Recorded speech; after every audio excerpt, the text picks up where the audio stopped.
Ladies and gentlemen, welcome back to the No Laying Up Podcast, Sunday fall edition, 1 hour challenge. Soly here, and I got my guy, Big Randy. I know he can help me get there. Hello, Big. Great to be here, Soly. A sneaky good weekend of golf, actually. So I don't know. It's going to be tough to hit that hour mark, but we'll give it our best shot here.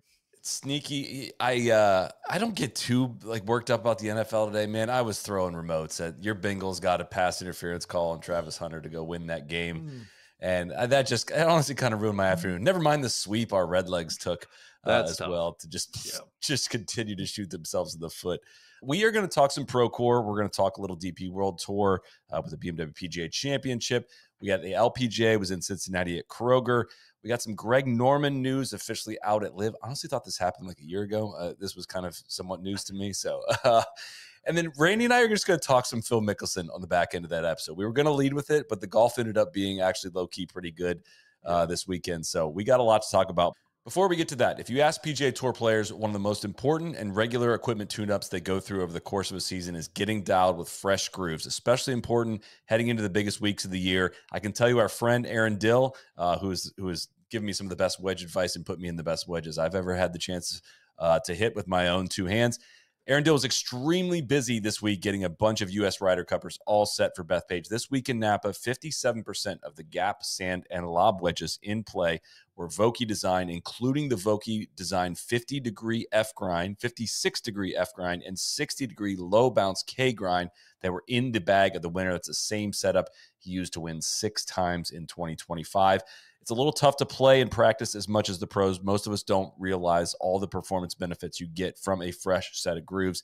If it's been a while since you've replaced your wedges, you'll slowly start to see higher launch, lower spin, less predictable carry numbers. A couple of those nukers you get out of the rough, especially if those grooves are not fresh.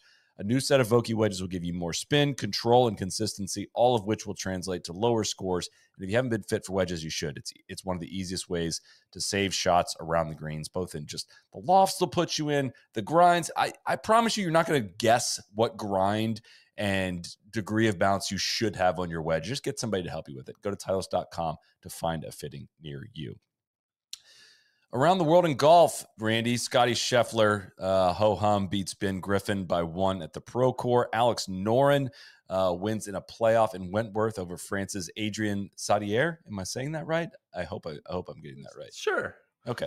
Charley Hull wins on a shocker by 1 shot over Gino Titicum and Cincy. We're going to break that down. That was a very, very, very tough finish. But at the Procore, Ben Griffin took a 1-shot lead into the final round over amateur Jackson Koivun, playing in the final group, and Griffin came out and birdied the first 3 holes, but stalled out. He bogeyed the 4th. He made all pars until the 14th, made a 15-footer for birdie on the par 5 15th, but that was just to get within a shot of the guy, Scottie Scheffler, who started the day 2 back after a Saturday 64. He birdied 4 of the first 10 holes on Sunday, got the par 5 12th, got the par 5 15th, but couldn't birdie the 18th, left the door open for Griffin, who hit the green in 2, 59 feet away, but left the putt, I believe, about 7 feet short. I'm sorry.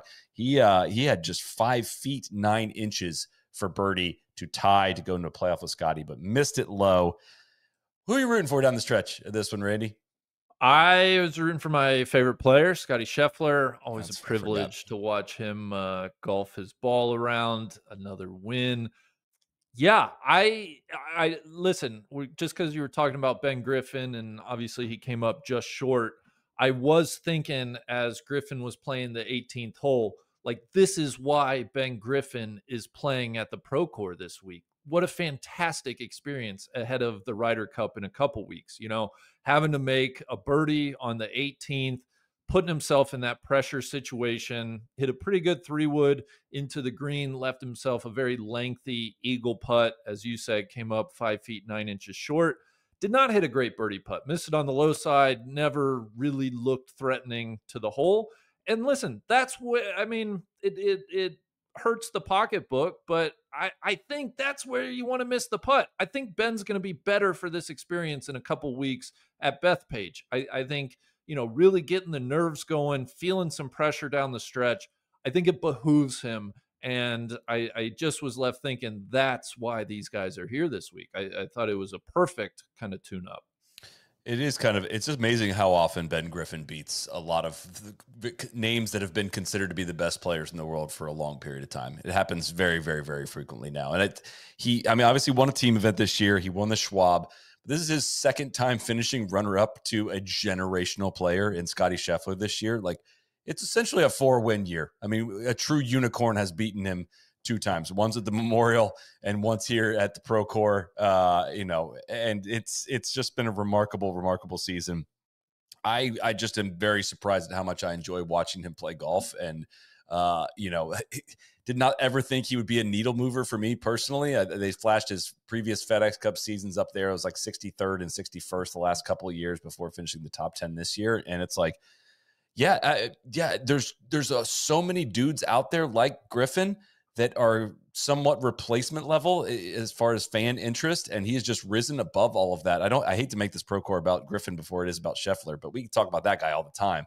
Scotty's gotten a lot of. He gets plenty of run. We kind of know the drill. You could kind of chat GPT what you're going to say about Scotty, but I just continue to be more and more impressed with Griffin, and there's been almost no one I can think of off the top of my head that's made a bigger leap this year in terms of what I think of them as a player. I agree. I think that's partly, I think it's a few factors for me. And I've thought about this, and I thought about this today. Like, why do I gravitate towards him? Why do I care about him when, as you said, there's so many guys that could be in that position that, are just kind of just another guy to me. And I think winning helps, right? He has won. But I think more than that, I just dig the way he carries himself. And I really enjoyed the interview that you did with him. It's fun to kind of learn about these guys, get a little bit more of that personality. And yeah, whether it's like as simple as the big aviator sunglasses or not, he just has a bit of uniqueness out there on tour right now. And I appreciate that. And I'm like you, I'm kind of gravitating towards it. Like I enjoy watching Ben Griffin play. And I think you rewind a year ago today, I couldn't imagine myself uttering such a sentence. But here we are. From that interview too, I was kind of like, all right, I mean, you left the game for a while. You were doing the mortgage, whatever you were doing there. Like, a little part of you's got to be like, man, am I really one of the best golfers in the world? Like a little bit of, am I supposed to be here? But he was so confident. Like there was none of it. Was like that was a completely different life for him. And I would just have to think there's got to be something lingering there of, am I really going to stare down Scottie Scheffler now? But he's just remarkably confident. We could all learn something from that.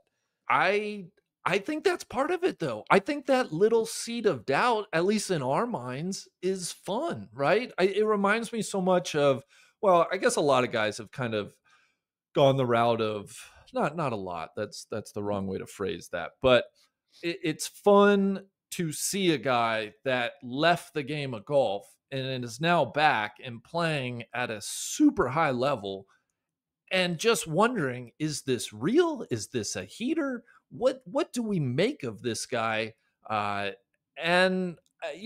Only time will answer that, really. And I think that's part of the fun is we don't know. We get to watch week to week. And I look forward again to the Ryder Cup in a couple weeks. Seeing Ben Griffin in that environment is one of the big reasons why I'm so looking forward to this year's Ryder Cup is seeing guys like him under that pressure in that environment for the first time and seeing how they react.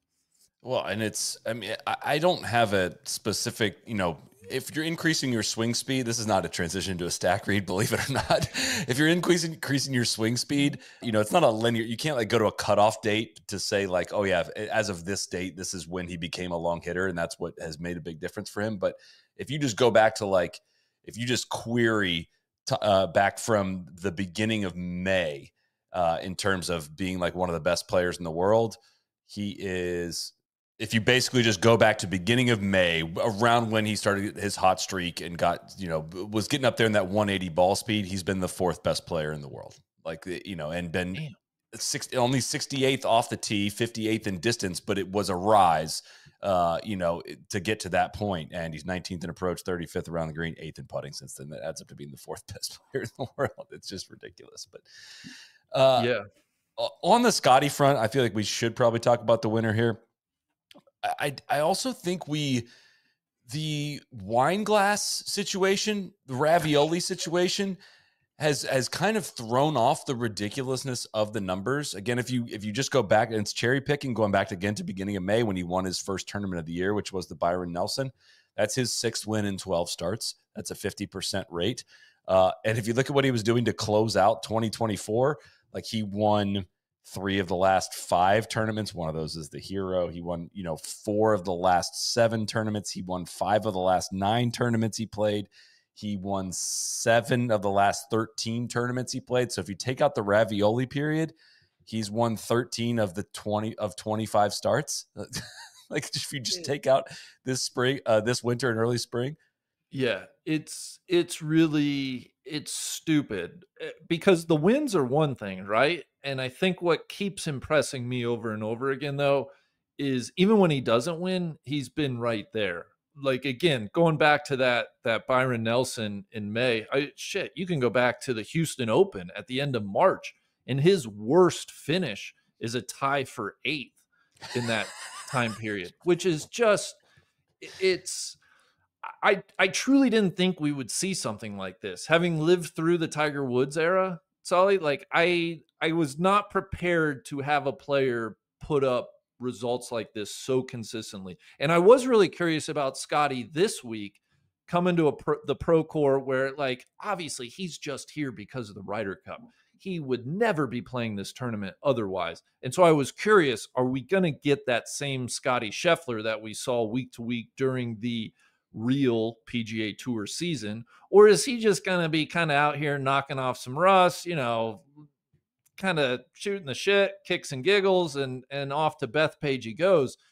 And the lesson is, man, if he's showing up, he's showing up to win. And it just is so impressive how he's inevitable. He is just a top 10. Like, he's a walking top 10.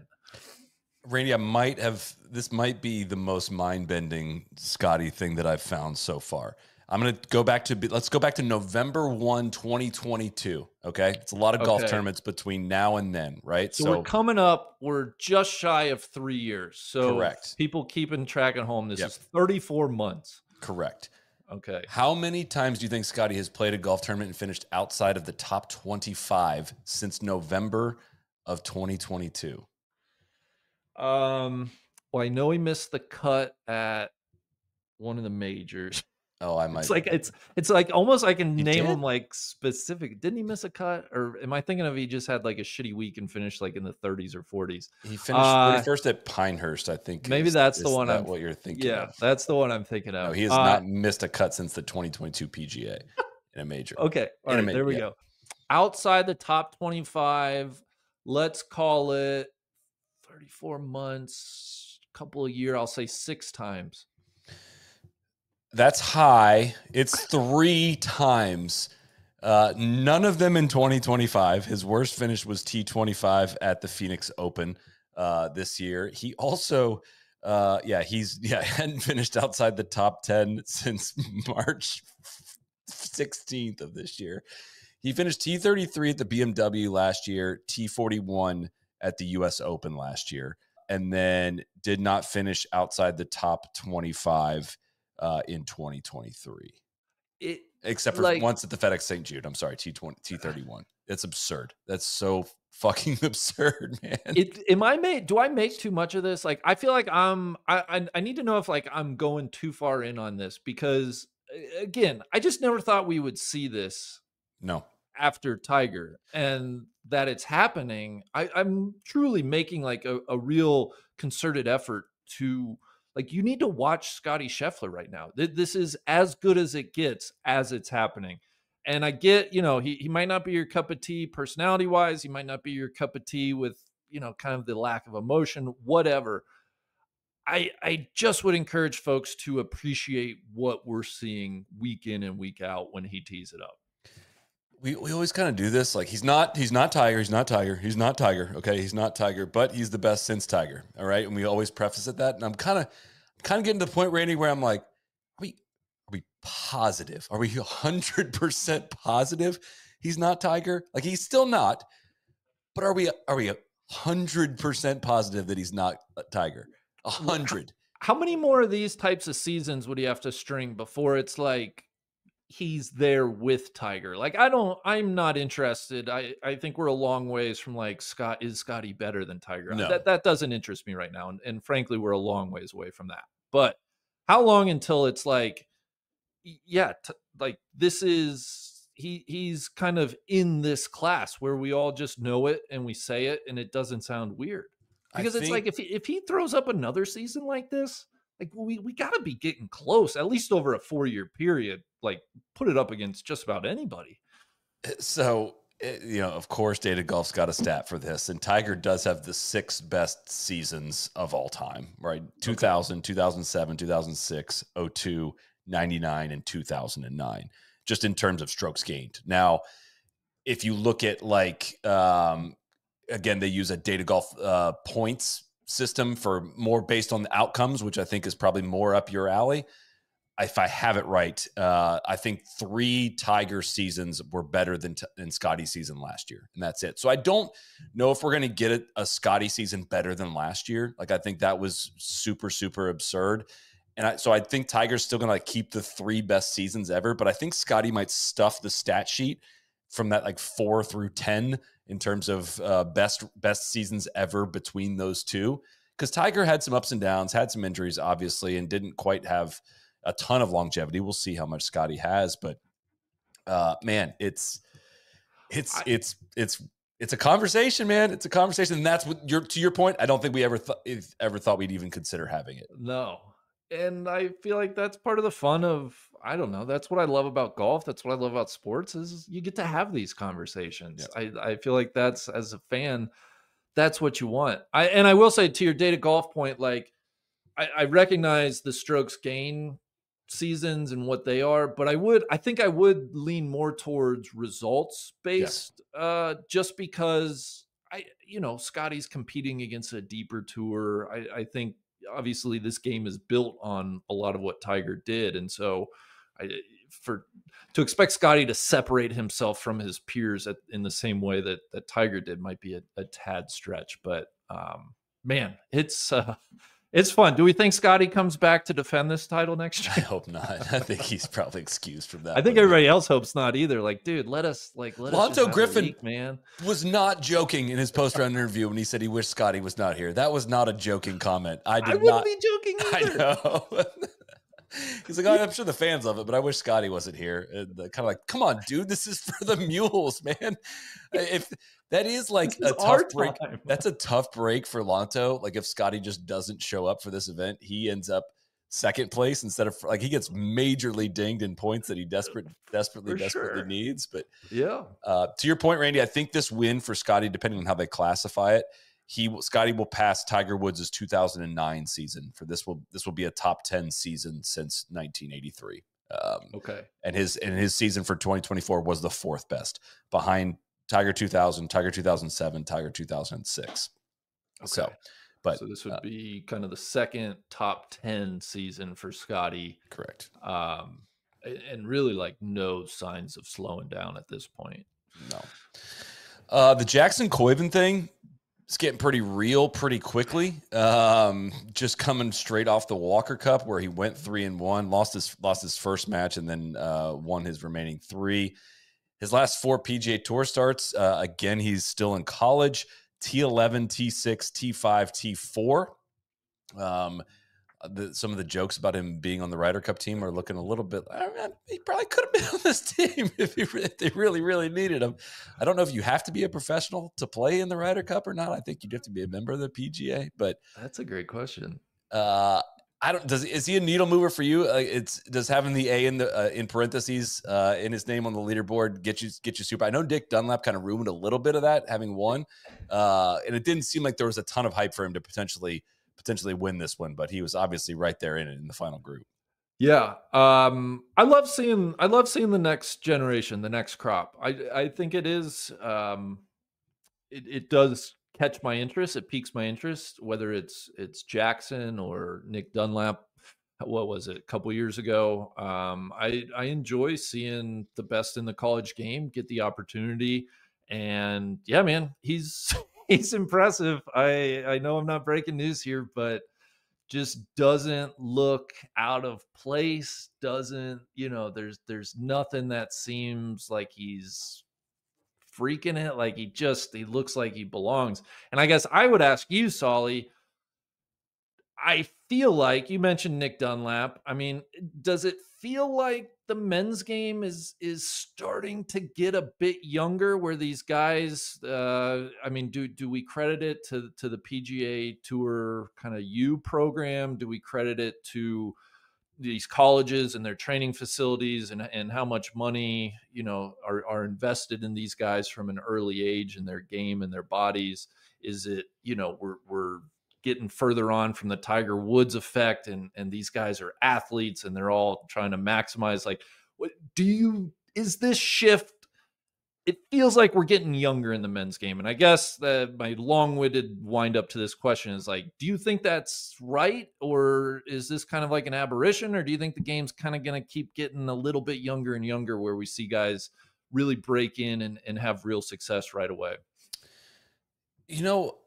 We had this break in with that, whatever, that class of 2011, the Spieth, the JTs, the guys that like rose truly to with like top 10, top 5, even number 1 player in the world. And we've had a little gap in that on the US side. I'm sure there's names I'm forgetting about here. Morikawa, Wolf. I was going to say the other big class group would be, that's the one I always think of too. But we've seen some guys come out and just kind of be good, be fine, be okay. And it's if I'm really thinking of people that have made like breakouts towards the top 10 in the world, it's actually kind of come from a weird middle, like with the Ben Griffin conversation, the weird JJ Spawn, leap that I would not have anticipated seeing. It's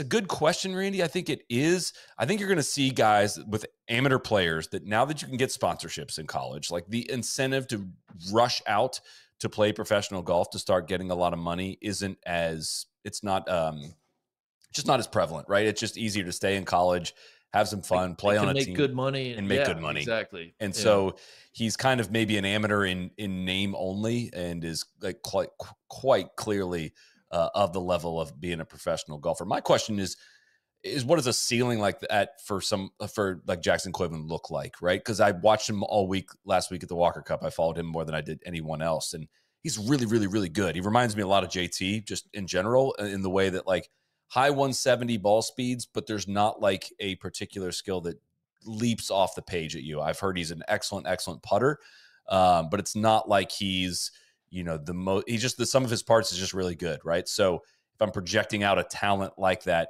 can he be the number 1 player in the world? That would surprise me, right? That there's not well, let's just say number 2 player in the world and ignore the other number 1.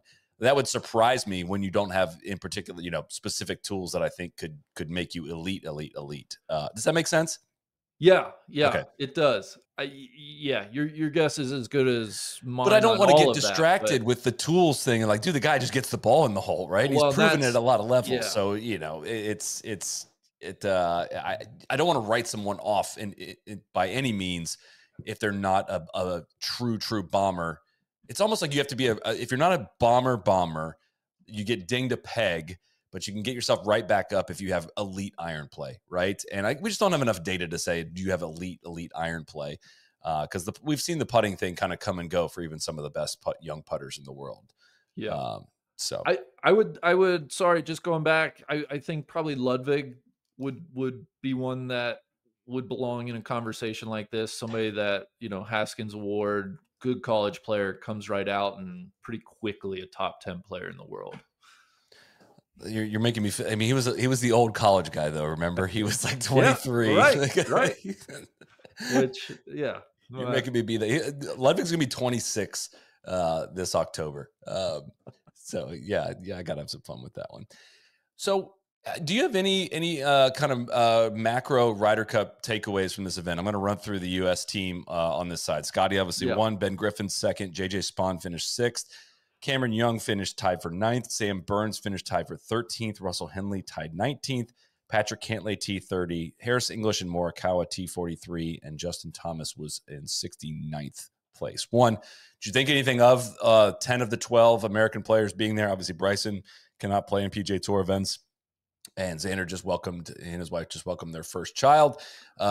do you put any stock in the team getting together for a competitive rep this week? And we haven't really heard from you in general in recent weeks on how everything has played out in putting these teams together. Where's your even your rooting allegiance at this point? I know you've rooted for Europe in the past. Where are you? Who knows? Who knows, Soly? Yeah, I got to think about that myself. I've really enjoyed you guys' bantering about the Ryder Cup. I think it's very prudent that Keegan did not pick himself. I think he made the responsible decision there.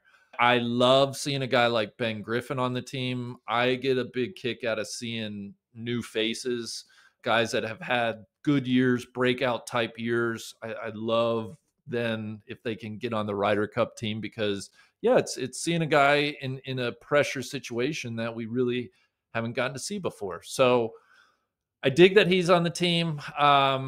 I quibble. I'm glad Cam Young's on the team too. I really enjoyed watching Cam Young down the stretch, the playoffs. Like if I had to quibble, it'd be maybe Sam Burns. I would sub him out for a Mav McNeely or something, but that's just my personal bias. I think this US group is a bit more likable than I feel like some past iterations have been. I think that starts at the top and what Scottie's doing. JJ Spawn, awesome story.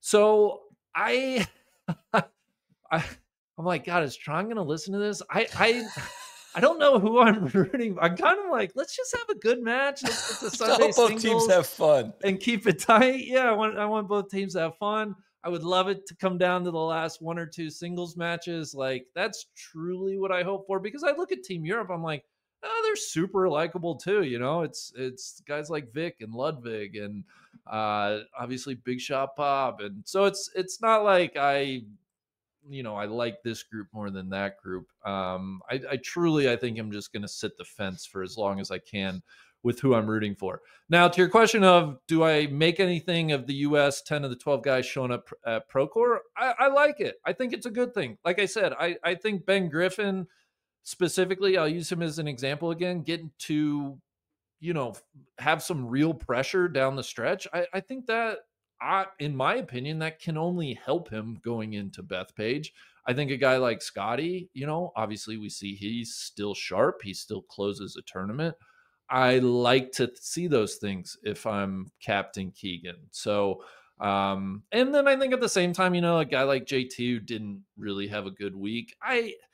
Listen, JT's got a long enough track record. I trust him that he'll show up and he'll be in the best state of mind that he can be in at the Ryder Cup. So I really look at this as kind of an all around, a very positive week for Team USA, and I'm glad that these guys came and played. Do you feel differently at all? No, I'm a smidge worried about like the JTs and Morikawas, just a smidge, not panicking at the moment. Harris English, I'd like to see a little bit better form there as well. But I mean, somebody like Spawn who qualified, and I mean, he ended up beating down the door. I mean, being in the playoff, obviously at FedEx, he would have been a captain's pick even if he didn't automatically qualify. But I was worried about obviously getting all the points in the U.S. Open and losing form by the time the Ryder Cup came around.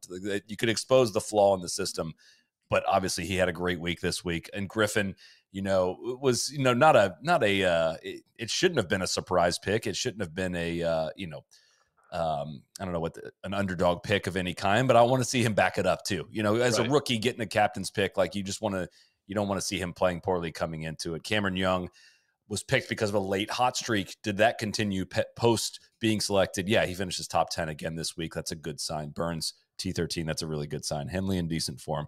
Just can't lay Morikawa. JT just haven't done a whole lot this year in general, and just wouldn't have hated to see, they haven't done a lot in the second half of this year, really. JT had a great start to the year.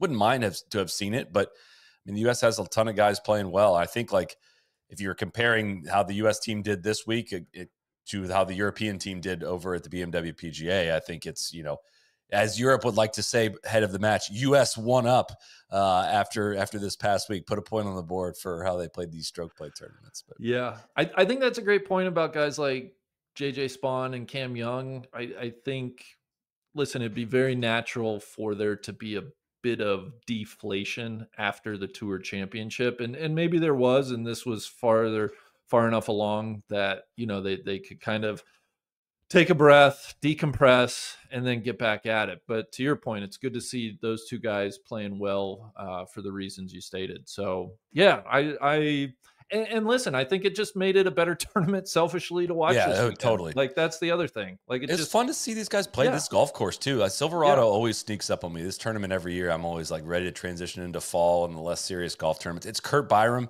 SCN. I love Kurt Byram. Like, he gets after it in these fall events, and it's good watch, man. They upped the production value a little bit on it this year. Had some drones out there, and course always plays firm. It just Max usually always plays really well here. He had a good week as well. He finished T19, but it's just this is a sneaky good tournament. It gets me every single year. I'm like, oh yeah, I kind of forgot how much I like the Procore. It's like you're right about guys like Max and like Mav McNeil, like whiffs of that home game a little bit. Mav was T13. So yeah, it's fun to kind of see what looks and feels like fall golf, because probably my favorite time of year to play. I know down in Florida, you don't, I mean, we're getting there. I feel like you're getting there, but it's like you really have to wait almost like December for it to like really change, I think, when you go outside. But like this part of the country, it's like, oh yeah, no, fall's coming in. It's such a fun time to play golf. So I do get a kick out of watching it too.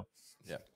We'll give a shout out to our friends at Holderness Bourne. They got new colors in the Harwood short. They got the Ivy and the Andover. Their shorts are quickly becoming one of their best sellers. They're versatile for off the course as well. Some of the highlight colorways: the Amherst colorway, the Bedford colorway, and the Cape one. The Amherst is a soft purple, the Bedford soft dusty blue, and the Cape is a faded coral. Love the Maxwell shirt. It's got the iconic peak style, great in the heat. It's updated with the new colors as well. Not too early to start thinking about that cashmere too, Randy. Cashmere season is coming around. I got one of these hoodies. I don't know if you can. DJ like called this hoodie out. He sent me what he ordered from our shop here for the Walker Cup. He's like, "You're not allowed to wear this out there." Like, I'm wearing the H&B hoodies. All right, I've been waiting for this one. So I've been waiting to be able to throw this on here once I got back home. Looks good. It's a really, really, really nice hoodie. So I was just gonna say on the cashmere, I don't own cashmere. That should be a personal goal of mine, to own a piece of cashmere. I think you would look really, really good. This is the Hamilton hoodie that I have on right now. Also, the Jackson hoodie is what has been flying off shelves as well. So NLU 10 at hbgolf.com get you 10% off your first order. This and the Trap Draw discount code are the only ones on the market for Holderness Bourne. Again, NLU 10 at hbgolf.com for 10% off your first order. Alex Noren, our guy, wins yet again, a second win. He wins the BMW PGA, second win since Team Europe has announced their captain's picks. I think that actually the first one was before that, and he still got snubbed. Shoots a final round 68, wins it in a playoff over Adrian Sadier. It's his 12th DP World Tour win, his second BMW PGA Championship. It was a fun playoff, fun battle with him and Sadier. They kind of separated themselves there on the back nine. And then the playoff, they both went for it from like 260 over the water into the wind in a cold wind. The radar was just all over this one, Randy. Like, what are they doing? Like, what is the goal here? They both hit woods. Sadier got to take a drop into the fairway, came up, hit it so bad it came up short of the water, and then Noren steps. I would have thought Noren would have seen that and been like, okay, well, let's just lay this up. He tries it again. Yeah. He does the same thing, but he ended up in a really good lie, and he hit a nice chip up there and was able to make birdie. And Sadier hit it past the hole, was unable to make the birdie. But stacking another win for Noren. He was asked about the Ryder Cup thing right on the green. He kind of said something about, the other guys are playing better than me. He didn't start the controversy, but I'm willing to start the controversy. Yeah, here, you're looking for a little controversy around Team Europe. This is a disaster for Team Europe. What a disaster! Yeah. He whooped all their asses yet again. How could they leave them off? I know. Well, listen, if Team Europe doesn't get it done at Bethpage, I think let's put this near the top of the list of. Not Monday morning quarterback. We're quarterbacking this one prior. All I think about when Noren wins is like, man, I'm so glad he's gonna get to go enjoy some weeks in Sweden in Visby this summer, and way to cash some checks here so he can go enjoy his summer at Visby.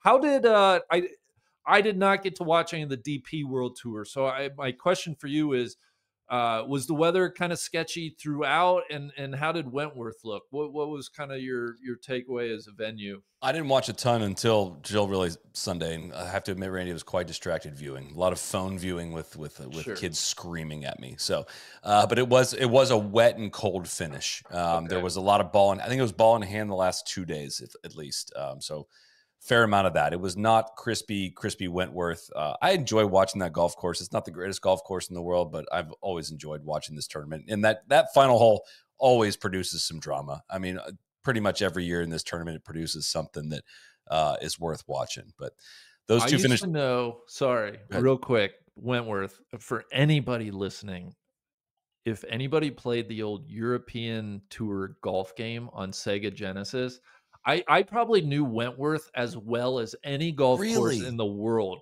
when I was like 12 years old. We played so much Sega European golf. And Wentworth, I always remember like Cron-sur-Sierre was another course. But now it's been so long, like I don't really know the course thing well. But there was a time like 12-year-old Randy probably could tell you every single hole at Wentworth and every single feature just based on the video game. I had no idea you were a golf gamer back in the day. I never knew that. That's Big super time. Interesting. Yeah. Did you ever play it like any of the Tiger Woods version on PS2 or what else is there? Xbox. I was a PS guy. I kind of made it, and with Tiger Woods games specifically, I was like up through PS1 and PS2, and I don't think I've ever played anything beyond a PS2. So whatever date that is, but yeah, the PGA European Tour, I'm looking it up now, it was a 1994 golf video game by EA. And God, me and my buddies played the shit out of that game. So that's I probably was never as good as you at Tiger, but I would put my skills up on that PGA European Tour Sega game against just about anybody. One of my takes that I think is probably, it will sound like the worst take I could come up with about golf that I don't know if I've ever said this out loud on the pod, but playing like Tiger Woods, I think it was like 2012, whenever the first year they had the Masters in it, like they had Augusta in it. Oh yeah, I got super good at the game, and then I would turn off all of the help systems, all of you couldn't. It was not telling you how to read the putt. Okay, it wasn't. I think it would tell you your wind direction, but you couldn't spin. You couldn't do anything. And like I learned how to play Augusta. Like I learned how the putts broke at Augusta. I swear to God, it was like I played it so much with the different pins. I knew where to miss and all this. Yeah. I was like, oh my God, this is so crazy. I think I know how to play Augusta. I can't actually make the ball do that, but I got really obsessed with it. For if you can't tell, listen, I've had thoughts in the last year or so. I'm like, do I need a video game system just to play some of these sports games that I used to love? I don't think my wife would like that, but I've had the thought. Just can't pull the trigger. Yeah, I don't have time for any personal hobbies as it stands now. I don't know how I would ever get a chance to use that one.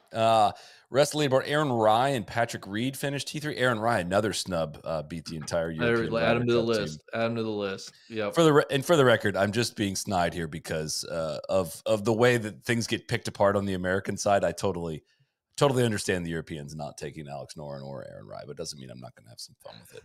I mean, Aaron Rai, though, was 15th, I think, in their points list.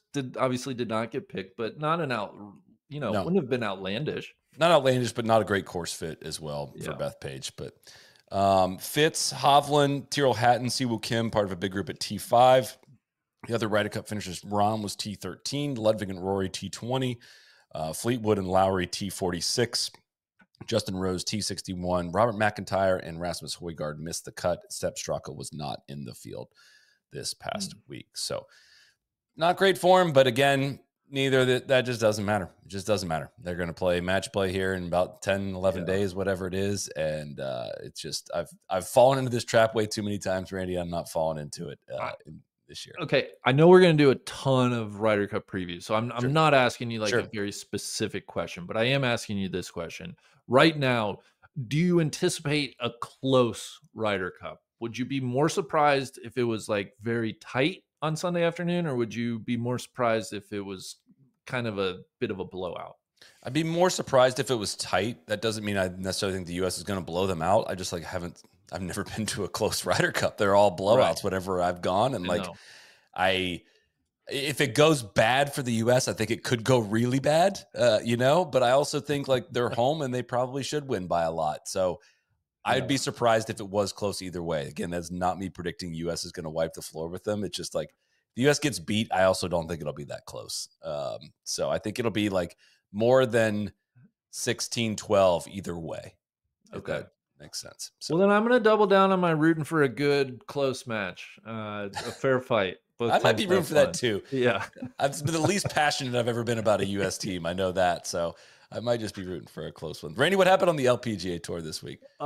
Great tournament in my hometown of Cincinnati. It was the Kroger Queen City. What do they call it? The championship. It's played out at TPC Rivers Bend at the moment. Charley Hull is your champion. Gosh, you've been the bridesmaid so often over the last couple of years. Nearly 3 years since her last LPGA Tour victory, but she wins by one shot over Gino Titicum. Soly, this one came right down to the wire. It was actually a fantastic leaderboard. I mean, if anybody looked at the leaderboard after Saturday, it was like, you had Charlie, Gino, Nelly was there. You had Mio Yamashita, who won the AIG. You had, who else was in there? Lottie Woad. It was dynamite. Charlie and Gino kind of separated themselves a bit late. So it was a 2-woman tournament. And Charlie got a bit of a bad break on the 17th hole. Her drive rolled into a fairway bunker, kind of rolled all the way through the bunker, right below the lip of the bunker. And so that forced her to just pitch out, and she couldn't get it up and down from the fairway. So she bogeyed 17 to drop a shot behind Gino going to the par 5 18th. Both women found the fairway. Charlie was a little sketchy, but she was on the right side of the fairway. Gino played to the very back of the green. It was a long second shot. She couldn't really get it to stop. It rolled out and leaving her a lengthy eagle putt. Charlie played kind of pin high, just to the, I think it was just off into the fringe on the left part of the green, but where she could putt from. And so you're thinking, unless Charlie pulls something spectacular, this is Gino's tournament. Gino hits a pretty good eagle putt. It goes about 5 feet past the hole. And, Gino's one of the best putters on the LPGA Tour. So she's standing over a birdie putt to win. She blows it by like 4 feet. And so not only does she not win, she's left herself this, all of a sudden, a little nervy comebacker. Well, she missed that putt left is of note, the birdie putt left and firm, because then the 4-footer coming back. She also misses. Sorry, did she miss left on that one? Now you have me thinking. So that's where the stroke is like she puts an anti-left stroke on it. I've seen that stroke before. I think I just got off the putting green trying that on this afternoon of making sure I wasn't hitting the pull putt. So she ends up 4-putting the 72nd hole of the tournament to lose by 1 because Charlie, who hit her eagle putt, and she said in her post-round interview, she's like, yeah, I pretty much thought I had to make eagle. She did not blow it too far by. She had a couple feet coming back for birdie. And it was interesting watching Charlie, and she admitted as such. She was like, I was really nervous all of a sudden. She backed off of it. And even her 2-footer kind of caught the edge, and it kind of spun around the cup a little bit. It was like inside the cup, but it spun. You're like, yeah. She did, and the flag sticks in. It was just all very uncomfortable. But it found the center of the bottom of the cup. Charley Hull is your winner. Did you see her when she picked her ball up out of the hole? She towards her caddy, showed her hands to her caddy that she was her hands were shivering. Yeah. That's what I mean. And she said, she was like, yeah, I was nervous. She was like, I was not expecting to have a putt all of a sudden to win the golf tournament. She was like, I'm very glad I made that because she was nervy.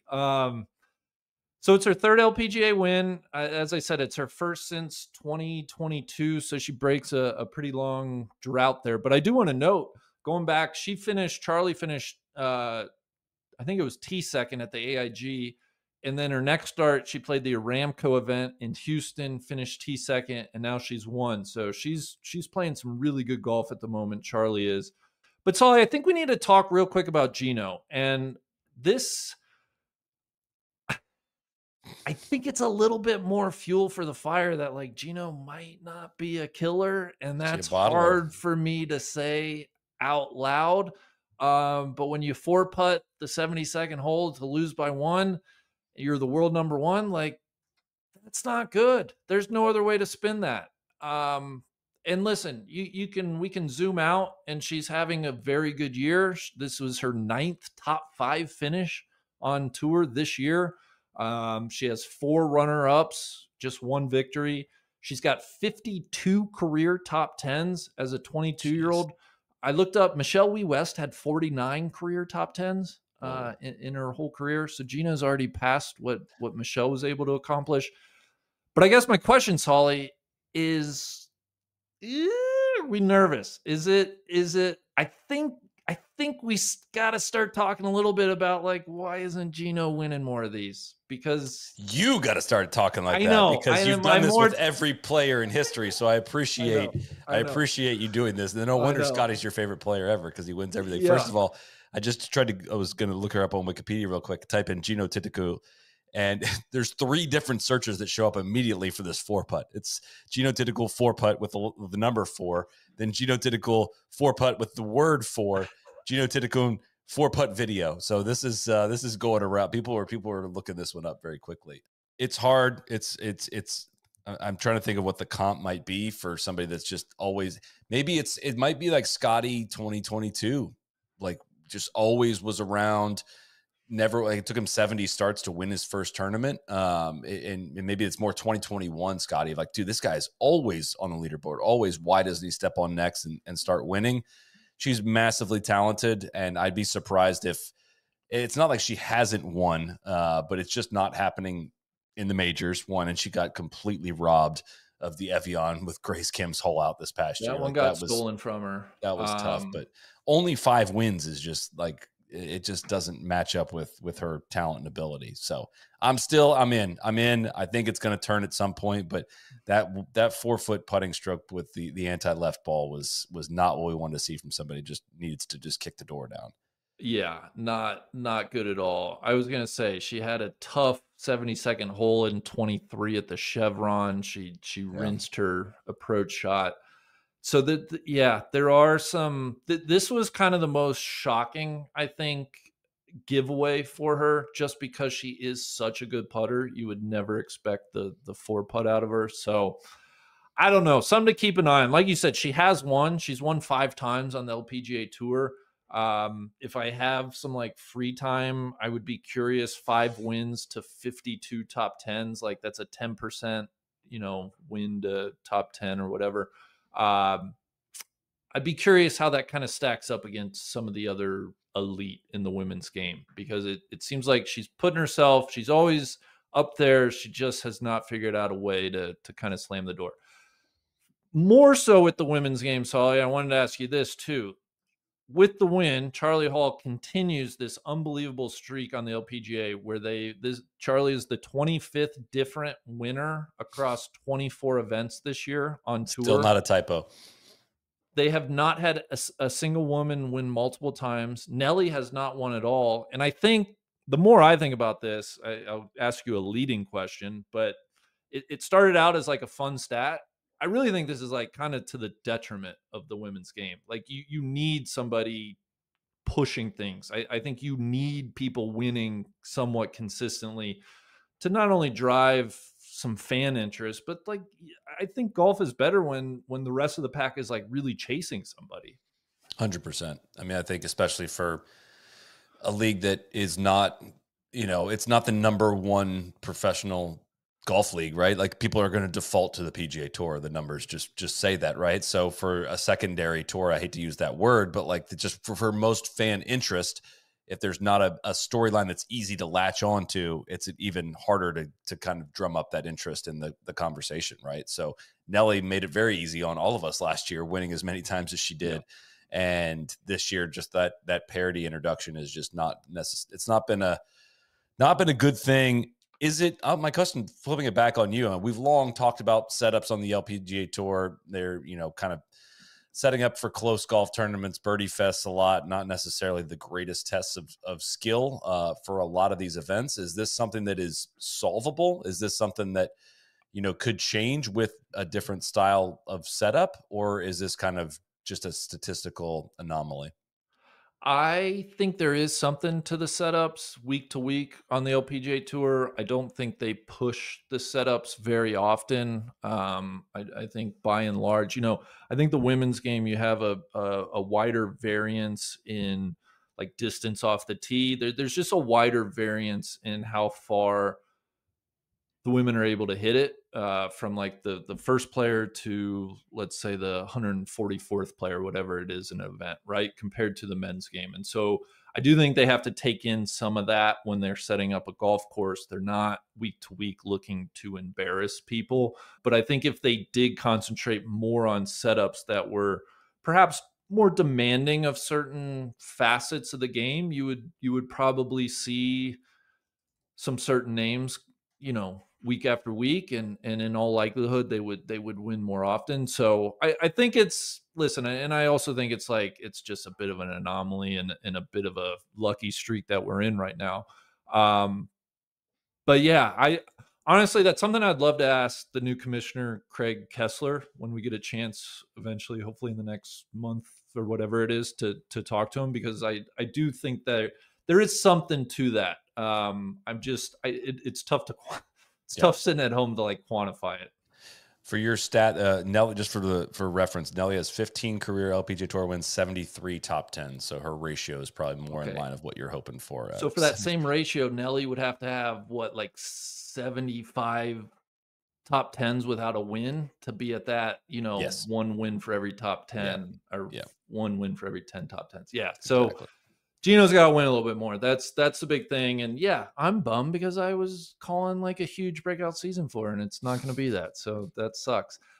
One quick note on this tournament. I mentioned that when I started talking about it, it was at TPC Rivers Bend, which is north of the city, kind of really like suburbs. Well, I can report that Makatiwa Country Club has passed a vote, and this tournament is headed to Makatiwa Country Club, which is very much within the city of Cincinnati. It's a kind of classic, not a huge plot of land, but I think it'll be a fun test for the women. My brother-in-law, Eric, is a member there. It's a golf course I know really well. The tournament's also going to be moving to May. I think we're going to see a pretty different 2026 LPGA schedule when they do release that later in November. But I'm excited about this tournament going to Makatiwa starting next year. This is Goodbar, who from Torresauce, Michigan, that you're referring to as a member. One of my favorite stories about Makatiwa is how we've long told stories about how fast your brother-in-law plays golf. Like, it's truly something to be seen. I worked a half day once in Chicago, lost an hour in the time change, drove to Cincinnati and met up with him. I forget why I was going to Cincinnati, but I was met up with him to play some evening golf at Makatiwa. We played 36 holes. It's like a 5.5 hour drive from Chicago. We played 36 holes between the hours of like 4:30 p.m. and sunset. We just got in a cart and like just whipped around. It was incredible. But Makatiwa was a lot of fun. Yeah. It's the home of Xavier University, their golf team. They've hosted like U.S. Open locals. So I'm personally stoked. I should mention Lottie Wode finished solo third, another great result for her. Miyu Yamashita finished solo fourth. She was your AIG Women's Open winner, has had a very, very nice breakout year. And then Nelly ended up in a group tied for fifth. You had Chisato Iwai also in that group. Maya Stark, a nice week for her. I think putting the ball better. Who else? Se-Young Kim. So Lydia Ko, last one, your defending champion Lydia Ko finished tied for 14th. So not a bad effort there.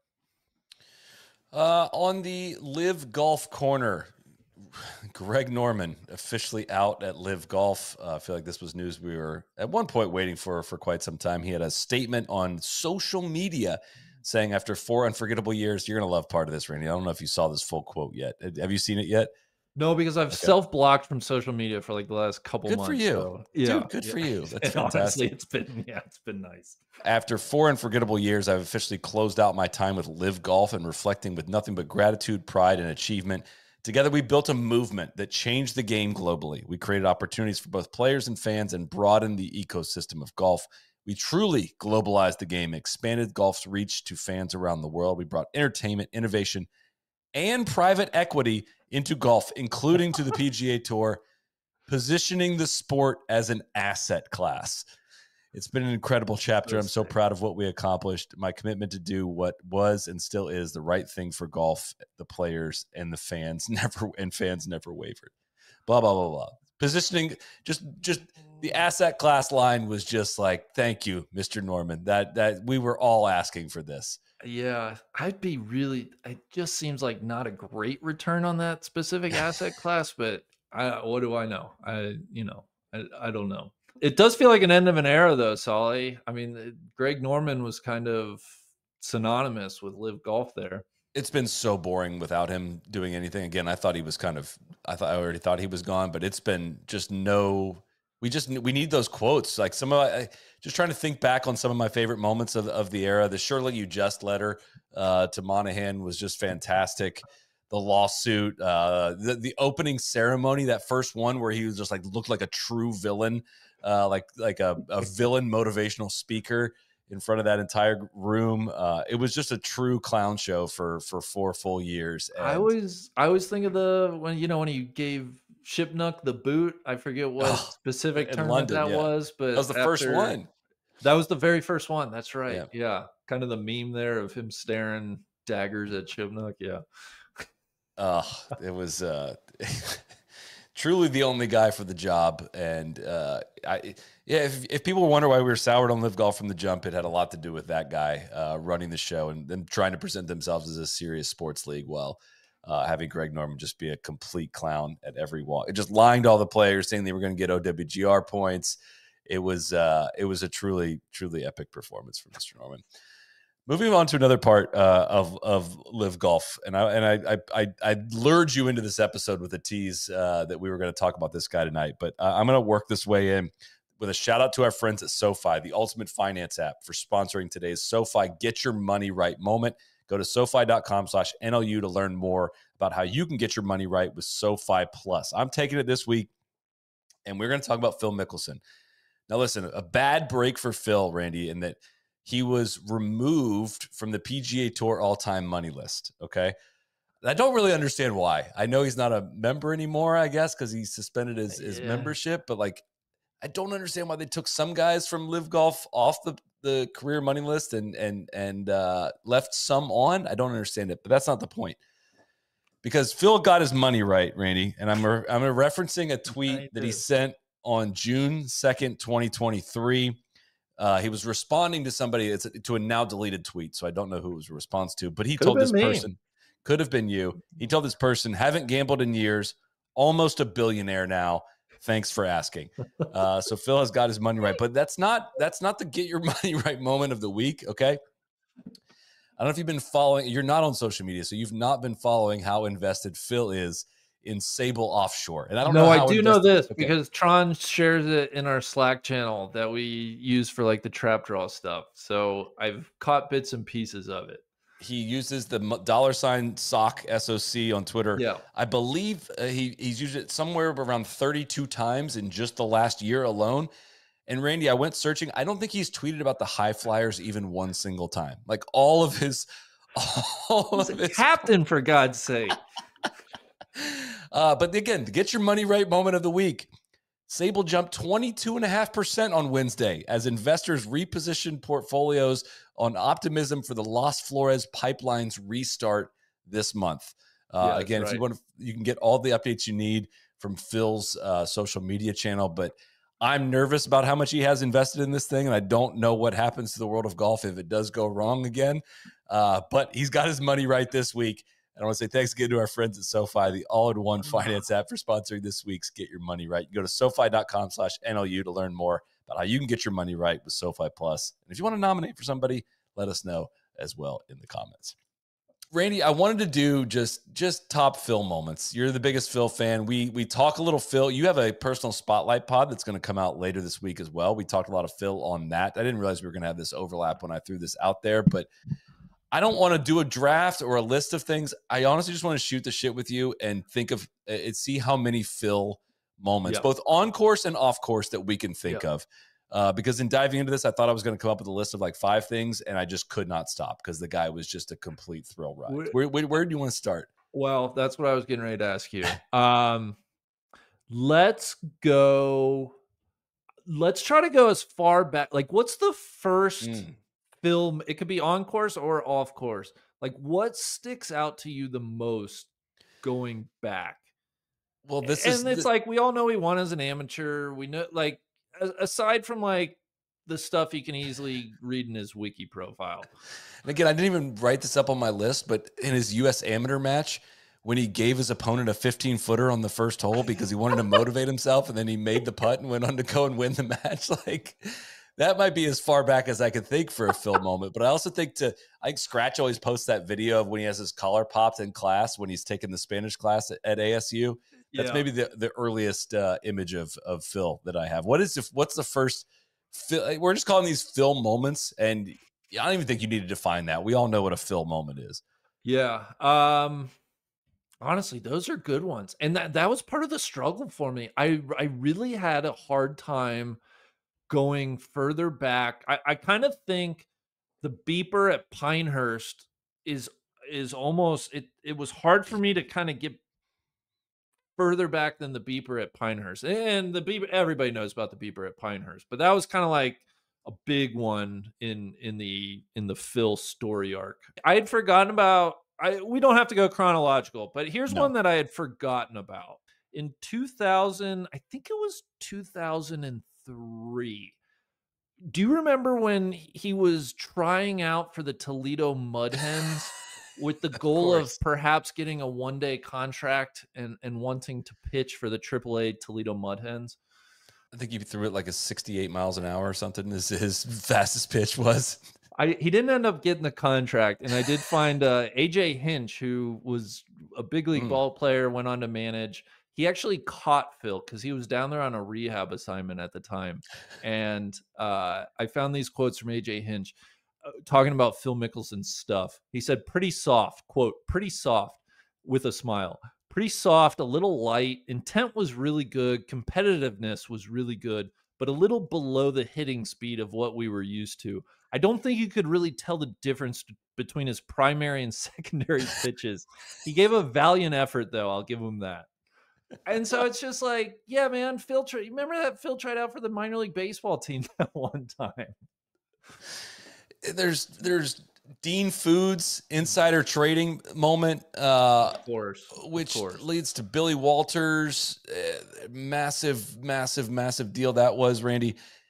I kept seesawing back and forth on things that happened on the course and things that happened off the course, but when he showed up in the Mizzen Main full dress shirt for the first time, and everyone was wondering what the hell, we knew it was an activation, but we didn't know what yet.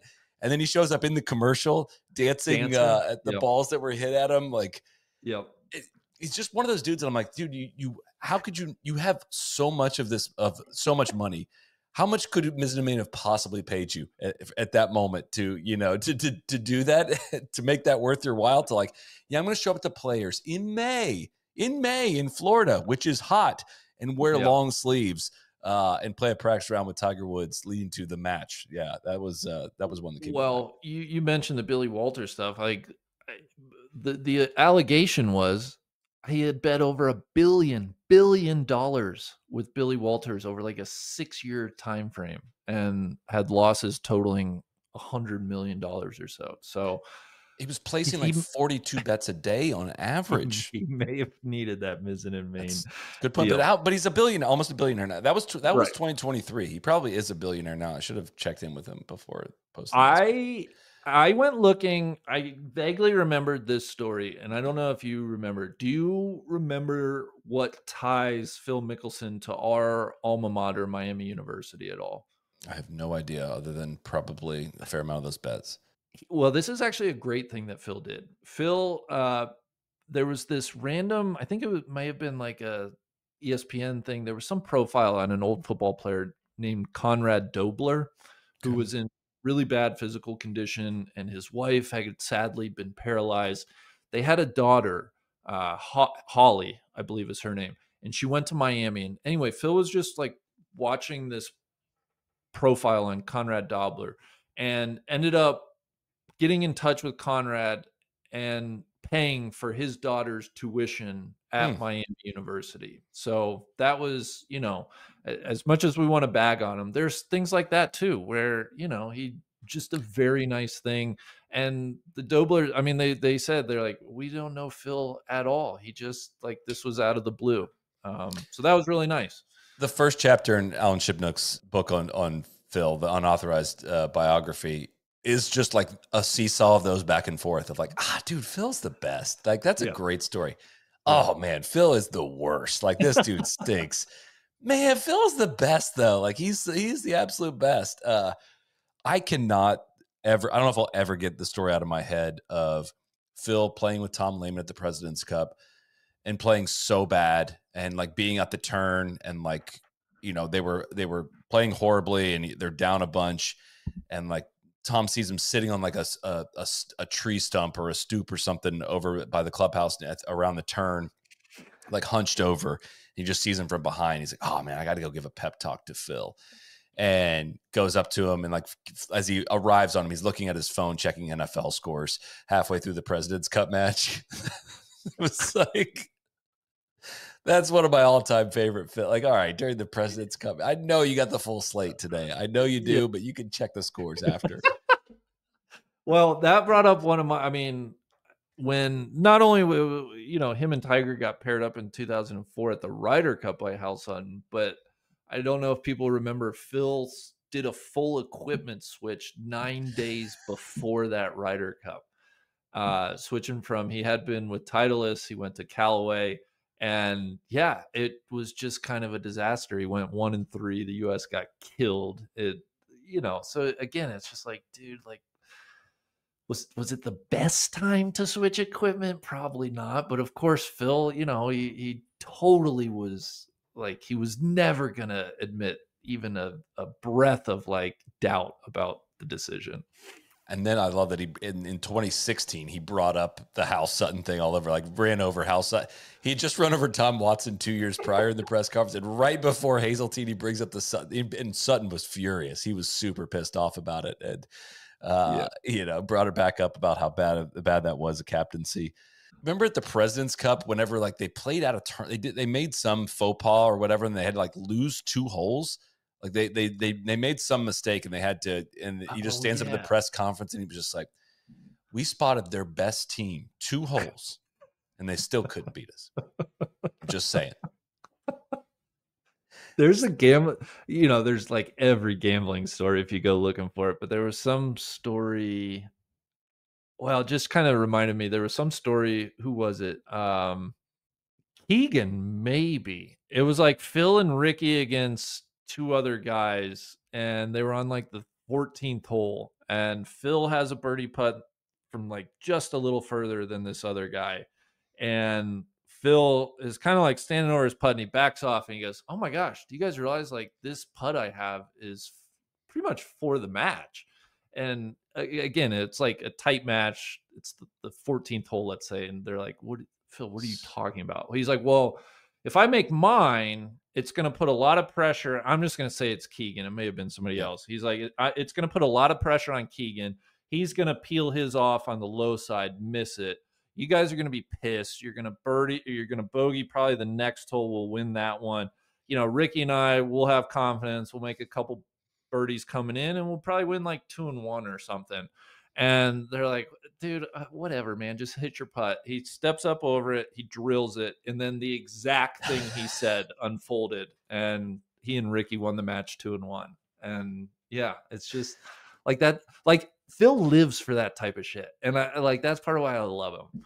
Didn't he get fined for something like for betting on Furyk when Furyk holed the bunker shot at the Tour Championship, like in 2010, he was like offering up odds to people on that one, and somebody took it, and he got like fined because he cleaned up from somebody on the bet on that one. I might have to look that one up because I knew this was going to happen. I looked up like 30 different things. I knew as soon as we started talking about stuff, They I was all like, go to gambling stories. Well, it's going to remind me of this one. Oh yeah. And there was the other. It was he picked it was a 5. He won 500. It was 2001. Mickelson and Weir. It was the NEC Invitational. Mickelson bet Weir $20 that Furyk would hole a greenside bunker shot at 25-1. Furyk holed the shot, making him $500.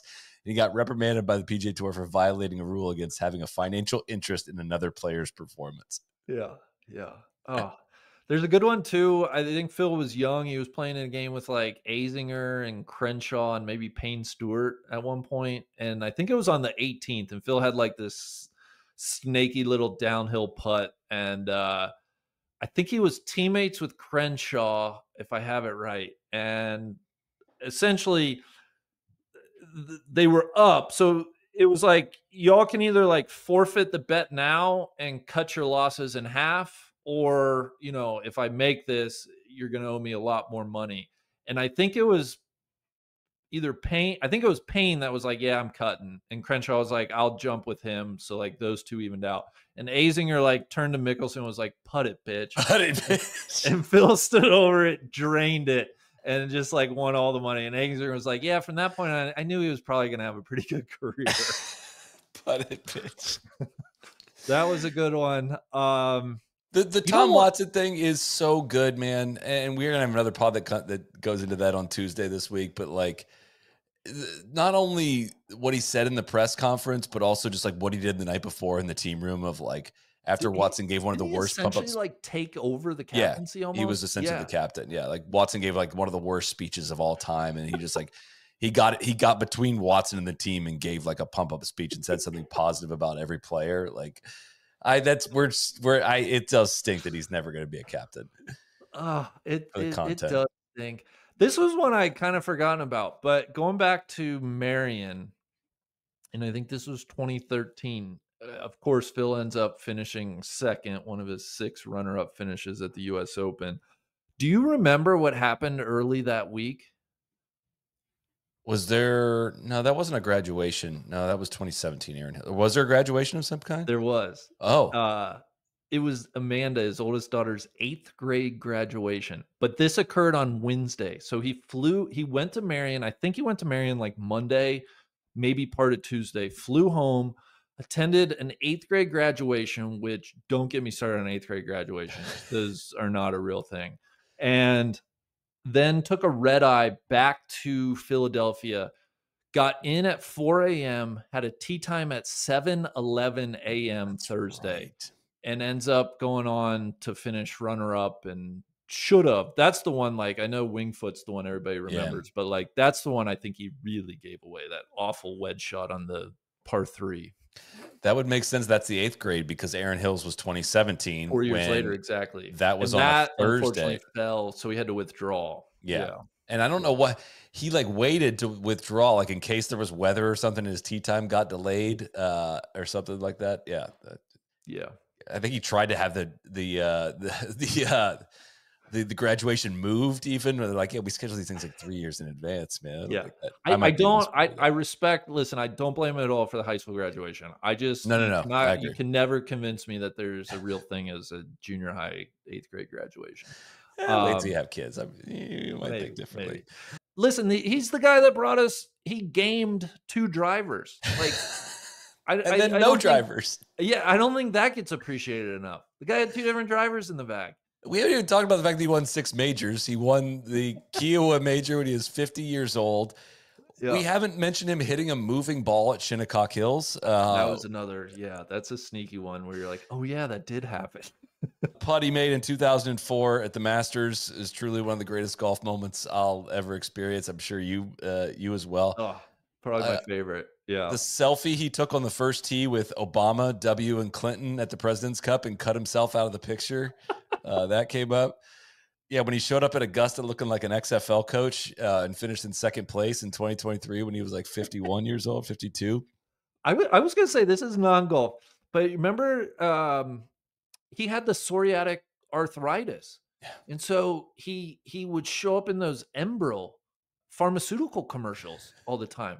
I feel like he was a little bit on that leading edge where, now we're like inundated with the ask your doctor about this.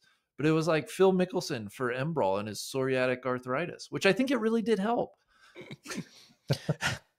A bunch of made for TV quotes. I didn't want to tell you about the gap I had at the Players with Bones trying to hit it out of the bunker on the 10th hole. When he turned, I just saw this one on YouTube. When he turned to the camera at the Memorial, when he's right of 14 fairway, he turned to the cameraman and said, "You're going to want to get this one." Then proceeds to try to hit a cut around the tree, hits the tree, and it skips off the water onto land.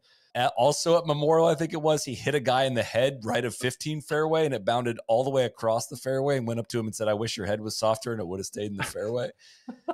But he played from the wrong side of the fence at Torrey North. Remember when his ball was like underneath the fence and he went to the other side and hit the shot?